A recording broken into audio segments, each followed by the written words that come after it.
Welcome to another Echo Sportscast Spotlight interview. I'm Paul McLean.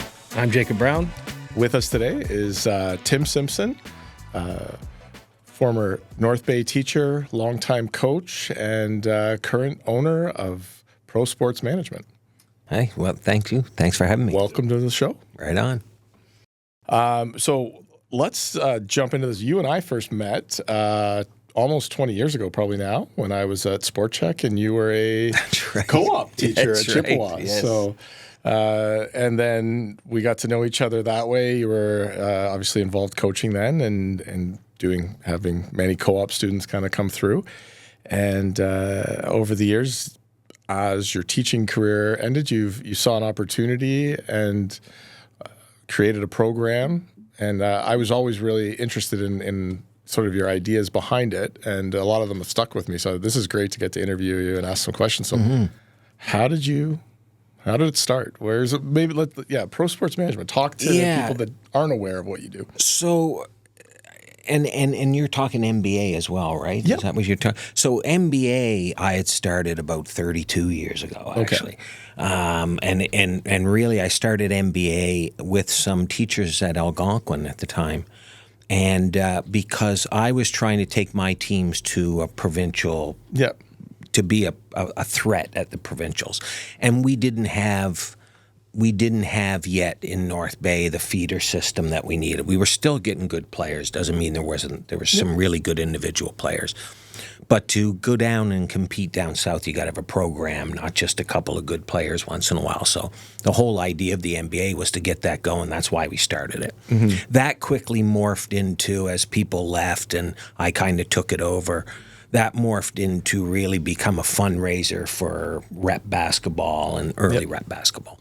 And that is really what set up pro sports. So as I got towards the end of my career, I thought, I've been doing this my whole life to raise money here and here and here. Yep. And these sports organizations were creeping up all over Canada. Mm-hmm. And there's one called Red Frog Events down in Chicago, and they ran the Warrior Dash out of Huntsville. Okay. And they would put 25,000 people there for an obstacle race. They were making about $1.8 million a year, and that interested me. Yeah. And so I thought, I've been organizing my whole life. I don't know that I can do that at this point, but I know a lot about different sports. And the second part of it was, I was, by that time, burnt out a lot on competitive sport. I love competitive sport. I love to compete. But I was ready to watch people have fun. Yep. And so I started Pro Sports to be a fun competition type league. And then NBA just came along with that. And that's kind of how it both got going. Yeah. I think the one for me, I've played dodgeball in the pro sports leagues, and I played probably 7-8 years ago, I played in the mixed competitive. And the one thing I found really cool about the dodgeball per se was you had anything from rec all the way up to the people that actually wanted to compete, and you had the youth dodgeball as well. So dodgeball is quite the sport too. Dodgeball was funny. I went down to Barrie, and a girl in a bar there that I knew had asked me to come out and play for the bar team one night. I was just there for a night. Yeah. And I went out, and they played this rec-style game that wasn't even like the true game, but I had so much fun. I thought, wow, that's kind of fun. Yeah. And then I went down and I played a second time, and that we played the first place team in the league, and they were 55-minute games, and they pounded us about 18-1. I looked up, it's 30 minutes on the clock. I said, there's a better way. Yeah. So I came back, I contacted the Fox radio station. Yeah. I said, I'll make you the title of the league if you just talk about, I'm not asking for ad time, just talk about us on air and say that I'm trying to get this going. And we had 7 teams. The first year we got seven teams, and it just, boom, it took off. And within 4 or 5 years, I had, and then I had organized and run the National Dodgeball Festival that I founded with Brian Risk. That became the biggest tournament in the world at the time for dodgeball. A couple hundred teams. They came from other countries all over the States. Then in 2017, I ran the World Championships for Dodgeball Canada. So suddenly I was this dodgeball person. Yeah. And it really just started in a bar. And then I told Brian one time, I said, I think we can get 200 teams to come to a tournament if we call it nationals, because there was no nationals. Yeah. And what? I said, yeah, we're going to do it in Ottawa. Who do you know there? Nobody. Nobody. So the first year I had, a week before we had 19 teams, and it was going to be a disaster. We had this massive building. We had 19 teams. But we had 3 provinces. And so I said at the time, yeah, we're going to take a loss, but it's going to go. I have faith in it.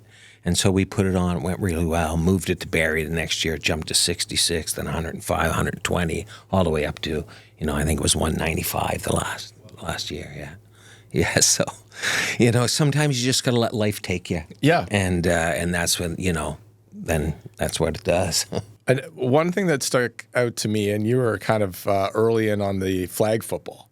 And I remember, did you start at the Omichelle complex? Was that? Yeah. And I know we had a conversation in the store at some point, and what really stuck with me was that idea.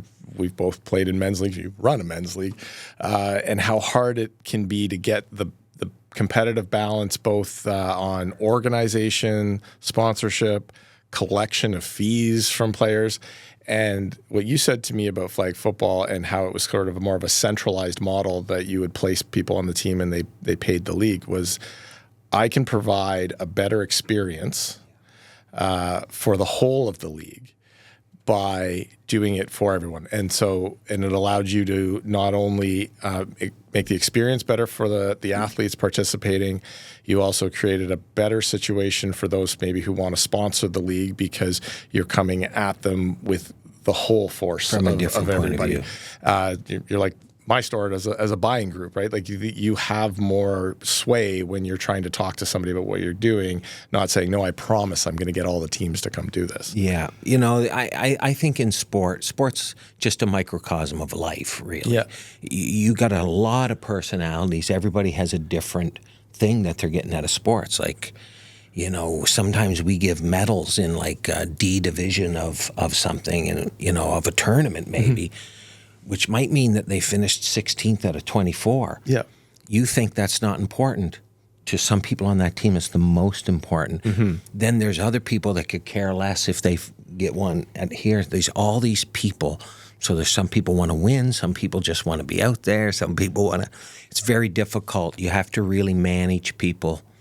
And no matter which path you go, I've found eventually you'll have some conflict there because people they've tired of what you've given. Now what's next, So that's why, like in dodgeball, going to 3 different levels of competition is really hard because you get some people in competitive side, they're going to pound that team that's on the bottom. Mm-hmm. And I'm going, but you're destroying your league. You're destroying the league by slaughtering everybody here.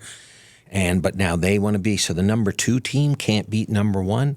So they join with the good players off number 3 to try and beat number 1. Now there's 2-team league and the league disappears. And so that's why I always say it. If they would just, if you win the championship, why don't you break your team up? And that's what I always preach to the teams was don't be this powerhouse of stuff, because especially in a town the size of North Bay, I always use the term, we're too big to be small and too small to be big, right? Yep. There's only 7 or 8 enough athletes in this town to have 7 or 8 real teams in any men's sport or in most, some in others, but in most.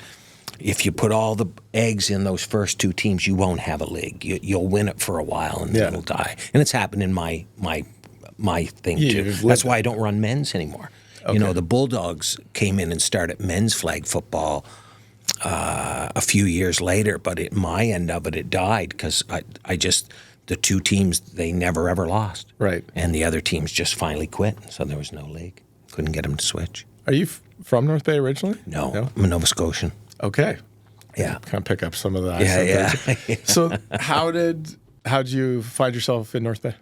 So North Bay was, when I graduated Teachers College, there were no jobs. I went back to Nova Scotia. There were literally no jobs at the time. So I took a job in London. A buddy of mine was working there. He got me a short-term contract in London. Principal liked me, had a friend in Elliott Lake. called him. There was a job up there, so I went up to Elliott Lake for 6 years. That was fun. And then I built a little basketball program over there.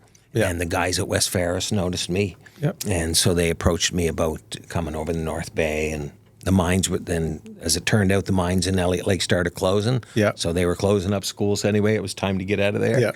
And so I came over here, started at West Ferris. Okay. I knew that part. I knew you started teaching in North Bay at Ferris, and then ultimately, I guess something came up at Chippewa. Chippewa came over. I got moved over to Chippewa. They needed a teacher over there. Yeah. Anyway, they moved me over there.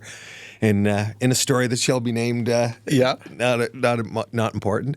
But anyway, I went to Chippewa. I was very lucky. I got to go over there, and that was a good experience, good way to finish my career, and that's how I got into co-op. So that was a very good way to end my career. Yeah. So. Well, co-op's a great program. It is. I don't think it gets. It obviously it's not easy to manage. Like, how many kids would you be looking after at a? We had 75 or 80 kids, but there was 2 of us in the office working there, sometimes 3. But I had lots of influence on kids when I taught them in the classroom. But I had real influence in co-op. But, there was a lot of kids that I put into apprenticeship programs that still do that today. Yeah. That's where you can really see your tangible result of, not that it was just me, the kid did it, but I just mean made that opportunity available. And so I really like co-op. There was lots of kids that, just came in, did their thing. It's an easy ride. I'm going to do here. And I mean, from a teaching point of view, I got paid to drive around, watch people work. Mm-hmm. It was a really no stress day. It was, but I took it serious, and it's a great job, and it's what allowed me to start pro sports. Right. Because that's why you get thinking. You're driving around. You had more time. You had office time. All that kind of stuff. So, yeah. Before we jumped on air, you were mentioning the numbers in NBA. Yeah. About 300, eh? Yeah, it's usually, I think it's around 285 this year. Do you have kind of a ballpark on your complete membership pro sports with all your sports together? Ooh, so we normally from fall to spring have about 400 to 500 people play every Sunday for us in our sports. So that's our big day. But then during the week, in our pickleball program that we started this year, we have another 100 people that play during the week. So just in our leagues, we'd have about 600 playing at least once a week with us. Then on the rental side, we probably, do things for another 200-300 people a month, sometimes 1,000 people a month, depending on what the rental is. Mm-hmm. But always 200-300 people. Yeah, the rentals too. You bring that up. The one thing I found really, because you do the bubble soccer, right? Yeah. I always found I wanted to get in one of those bubbles and knock people over. It looks pretty fun. I'll tell you, I always tell people it's like the highway. Big truck hits small car. Big truck wins every time. Yeah. And we do archery tag. We do Nerf battles. We do laser battles. We do this thing called battle games, where we have all these games and you select which ones you want. But everything from like remote car soccer, where they play 8-9 cars against each other, and people are all driving it. And some of the stuff people go like, I can't believe you're doing that. And I'm going, be a kid again. I always lived by that, and I always go, who doesn't like standing around with a remote guitar? Just put a ball in there and a couple nets and have 10 people playing at once. You're gonna have fun. You get cars that you can run into each other. And so where do you find, what drives inspiration? Crazy YouTube videos. Yeah. Sometimes I'll see a game advertised and I'll think, I do casino rentals too. We do equipment rentals. Mm-hmm. And I want to do horse racing. Yep. So there's dice games that they play in the casino and everything. But anyway, I saw this little game that they advertised on Facebook, and it had 6 little horses, and it moved by a little belt. It was like a race. Yeah. So I bought 5 of them. Now I can have 30 horses running at once. Yeah. And I created this whole, a big table, kind of like this, with trees on it, made it look like it was a real thing. Yeah. And when we do our wacky game shows or casinos, we have the on-call bell, and we call people up, and people bet on those horses. Yeah. It's charity stuff, Yeah.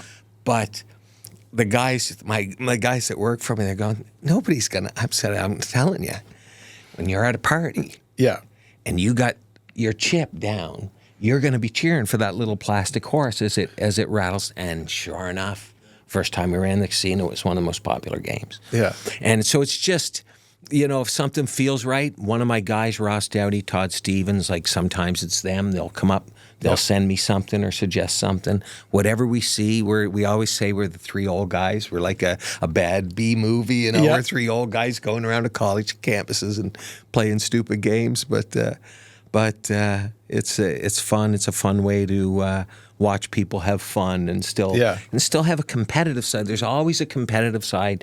Even our summer camp, it's still competitive.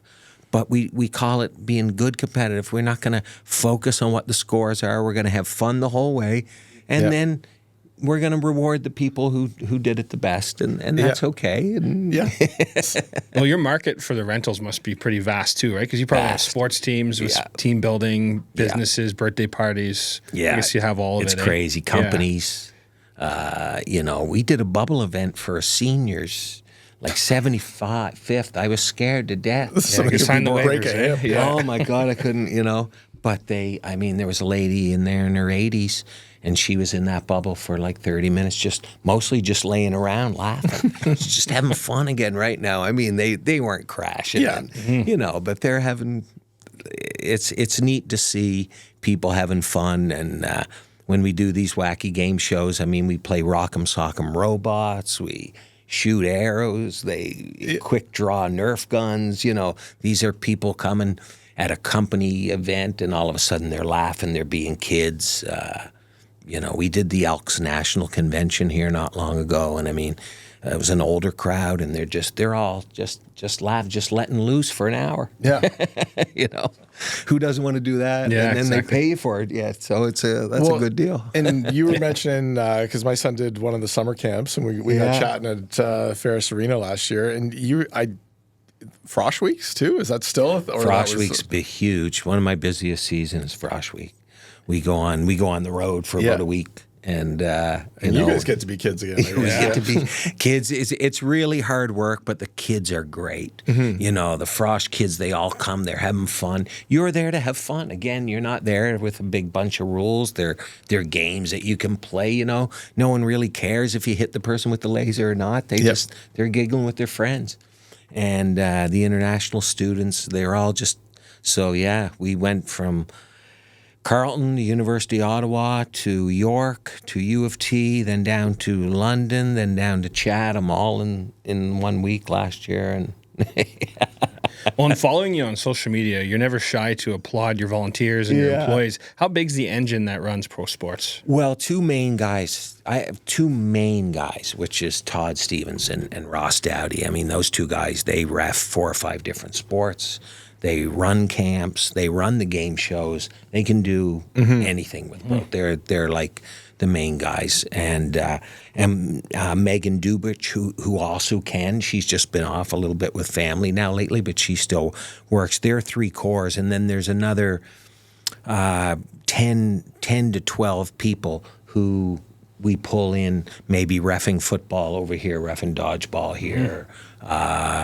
They do events when we have really big events and need a big staff. If we need a blackjack dealer, we're pulling in some of these people. Well, I think it's a cool concept too, because if you're officiating under your umbrella, you could basically officiate all year round, and there's no off season, right? And that's when you're talking about baseball or hockey. There's downtime, and you're always busy. It's one of the reasons that as a profit company, I can often be cheaper than the volunteer association, because the volunteer association is paying Ontario fees and all these fees out to these other groups. Not that it's a bad thing. It's just that that's just the way it is.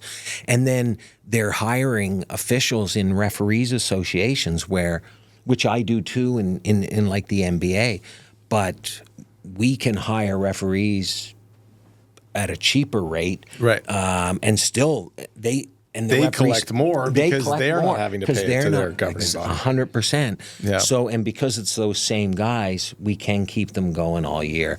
So that's been, I pay no fee. I don't belong to any association. I'm not connected to anything like that. Everything I do is through pro sports. The final word is ours. Yep. So as long as I have the right attitude, then hopefully the company goes in a positive direction. I mean, there's always going to be things where people don't agree with you. And, you know, it's, as I said, you're managing a lot of different personalities and you do the best that you can do. But I think if you have the right attitude, most times you're going to, you know, the leagues survive and ours have. So I think for profit businesses as well, again, you have to follow where the business is. You don't have the ability to tell your customer what they need. You have to hear what they do. 100%. How do you deal with the inevitable kind of pushback of, you know, making money? I find Canadians sometimes always expect everything to be done for free for them. We get that, and we get it even from sometimes, and I'm not going to say North Bay City, but we get it from outside groups, like you're a profit group, like that's a bad thing. And I'm telling, and my comeback is there's no such thing as a non-profit who isn't making a profit. They're still making a profit. They're putting it here and there in different places to make it legal, but they're still taking a profit. They're not figuring out exactly what it costs to run that basketball league and only collecting that. Everybody is. So, you know, and we get by it, and it's business that drives our company. I'm paying, I have employees, they're putting taxes back in. It's not a negative thing, you know, to me. Both are positive things. I think associations are fantastic. If you have the right group of people, what a fantastic thing it is, you know.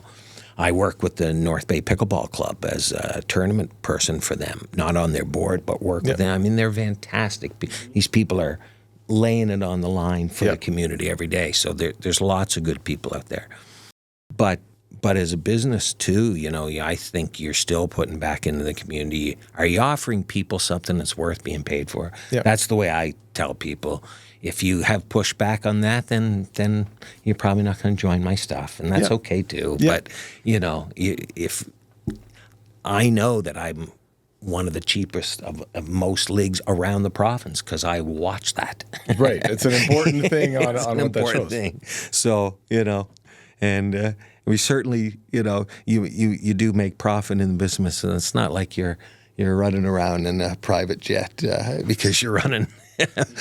Well, to me, I think you can get those volunteers out to start, and you can, you know, as an organizer, you can do that, but it's not sustainable. No, eventually. So, and no one's getting rich off of being compensated for their time or their skill and expertise that they're bringing to it. But if you need them to keep coming back, and if you need them to train the next batch that you're going to have and continue to build something, that framework has to exist. And, you know, you're moving it all the time as you're trying to find the best fit. And, you know, we talk about that with tournaments and trying to do Panthers stuff. And, but yeah, I think it's. Well, and that's why you see these things go like this. They go up and down, up and down, up and down, because if you got a great bunch of people, it works for a while. And then but you know, you burn out. If you're working that hard, and you see it all the time, and the good people burn out in there because they're doing everything. The more you do, the more you're given to do. Because people rely on you more doing it. And if you're not being anything back other than the joy of doing it, which is good, but that only takes you for so many years. And you know, I think it's okay for if the product is worth the money, to me, that's what it's all about. And so I don't apologize to anyone for we offer a service. Guy down the road offers pizza. If you like his pizza, you go buy his pizza. If you like my sports, come and play him. And if you don't, you know, you'll tell me, and my business will close up, and then I'll have to change, you know. And we've had things like Indoor Ultimate, for example. Ultimate Frisbee played all its indoor with me for a bunch of years. And then the Dome opened up this year. And they had an opportunity to play all winter in the Dome on the real field. And, well, they should have, right? So they didn't, you know, my Ultimate, which we had our biggest year the season before. Then died the very next year. But, you know, I wish them luck. This is, you know, hey, I'll find something else to do. The market just said there's a better offer over here to play in the Dome. I don't blame them. It's a beautiful facility down there, and they found themselves a good opportunity, and that's okay, you know. And we replaced them with pickleball in about 3 hours. That's not a put down to them. I mean, Yep. it's just how popular pickleball is Yeah. that we had that gym filled like that. Yeah. And so, you as you said, if this is what's selling, Yep. this is what I'm selling. Yeah, exactly. So what's maybe any ideas from driving around, things that are coming? What can people what's the next thing that you've got that Yeah, you our can biggest build? thing right now is that's the growth is pickleball right now. And like North Bay Pickleball Club, the local, they're a fantastic club, and it's growing the sport. And that leads to opportunities now for lots of other people to do things. So, I went from no pickleball. Well, I didn't even play it until a year ago. Yeah. But I went from running no pickleball to now we run it 5 nights a week through the fall and winter. Yeah. Some very small, like single gym stuff, and some 6-court stuff. Yeah. But I literally could triple that. I know if I had facility. It's just there's no facility. Yeah. That's a whole nother topic. Yeah.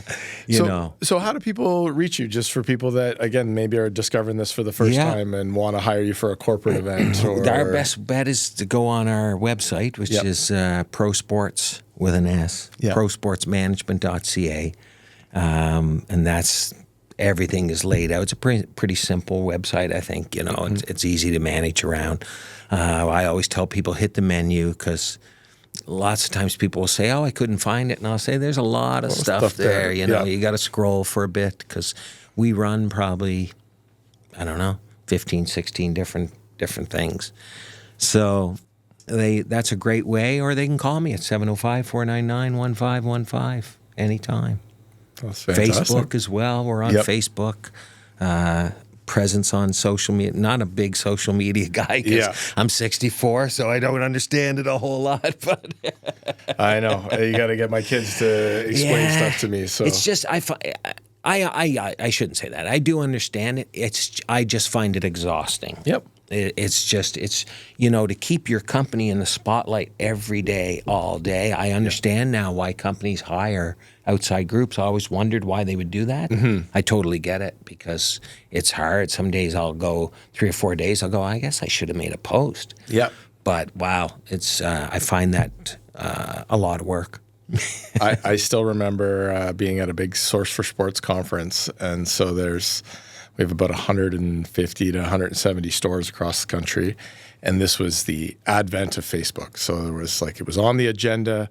Bring your laptop. We're all gonna sit in a room and we're gonna create a Facebook page. I am telling you, it was the most ridiculous thing to be a part of, but it really spoke to the wide vast of understanding for it. I had a little bit of an idea. We had a page at the time, and I'm listening to these guys, and it was IT hell. I can't turn my laptop on. And this guy's like, what's it under? And they're sitting there doing the hunt and peck. And it was just imagine 150 stores with their, the guy that owns it or the manager and somebody else trying to put it together. And I definitely felt like I was, on the phone with my, older relatives or something, trying to help them find something where you're talking over the phone and look at it. Well, and the bigger companies with TikTok and everything, I mean, that's a constant thing. Yeah. I don't use that because generally the people that hire me are older. Yeah. But I mean, if you were managing that as these big companies, it's no wonder they have full departments now of people doing it. It's amazing. Well, that's one thing I want to start trying to tie in a little bit. It's been a bit of a new focus for me around the teams we have or stuff. It's how can we do this? But not only how can we do it, but I don't want to do it. How can we empower the kids to do it? And then they're actually, whether it's co-op or something, it's meaningful work, and they're the ones that are going to hopefully be able to use it down the road in ways that maybe they never thought. Mm-hmm. I keep telling my kids too, whether they're on TikTok or Instagram or Snapchat, stop consuming as much of this and start producing some of it. Yes, 100%. Find a way because who knows, you may one day be the next Jake Paul, Mr. Beast. I don't know. Or when the new thing comes out that we don't know about, at least you'll have some background and experience in it. My daughter graduated from film school last December. And, her route now is moving in that direction. Mm-hmm. She can do all the stuff now. She's moving in that direction. I don't understand that direction. Oh, I thought you wanted to make movies. Yeah. Well, Dad, this is where it's being done now, and these videos, this is how it's being done. And so if you it's like the people that are embracing AI. I mean, that's where the world is going to be very shortly, and you can see that happening already, but some of us will be left behind in that. I'm just hoping when all the stuff I learned from Terminator 2 starts to happen that I may be gone by then. Yeah. See, I'm older than you. I would say the Jetsons. The Jetsons. Yeah, we were supposed to have flying cars. I still remember the Jetson stuff being at Wonderland, I think, when they had Hanna-Barbera. But, yeah, absolutely. Well, that's great. I mean, thanks so much for coming in. Yeah, I appreciate it. That was a lot of, it's great catching up with you, too. Nice seeing you. And I'm sure I'll be seeing you. And my son's playing in the NBA right now. Okay. And I'm sure. Which team is he with? He's in 2 age groups. Is that your? Yeah, there's a couple hockey kids that kind of were on the cusp of one age or something. They were young enough to play 7 to 9. Yeah. And they wanted to play up because it was only a few days either way, right? And but sometimes when we're balancing teams, we will make guys that are still legal to play, and it just helps balance the league because that's what you want. You want the kids to go out each night and feel they can be in the game, and then it it's like I think NBA this year has about 76% of the games are 15 points or less. Okay. Which in basketball, 7 hoops. Yes. That's a close game, know. So that's really what you're after. So I didn't know that was, but it was. That's Emmett. It's right? Emmett, and Emmett and Tucker, I think, are flown between a couple and a bunch of the kids from their hockey team. But yeah, it's so great to watch these kids get to grow up. And nice to see in a world where there's so much, specialization in sport. These kids and the parents and grandparents that are helping make it happen are giving these kids a chance to be in different sports. Yeah, no, that's fantastic. Yeah, so right on. That's great. Thanks for doing this, Tim. Yeah, thank you. Yeah. Right on. So, all right, well, that's another Spotlight interview. Thanks, Tim, for coming in. And be sure to have a listen and like and share our interviews here. And if you've got any people you'd like us to interview, be sure to let us know. Dave's away, so find a way to reach him, I guess. Sorry, but anyways, thanks for joining us for another interview. I'm Paul McLean. I'm Jacob Brown. Take care.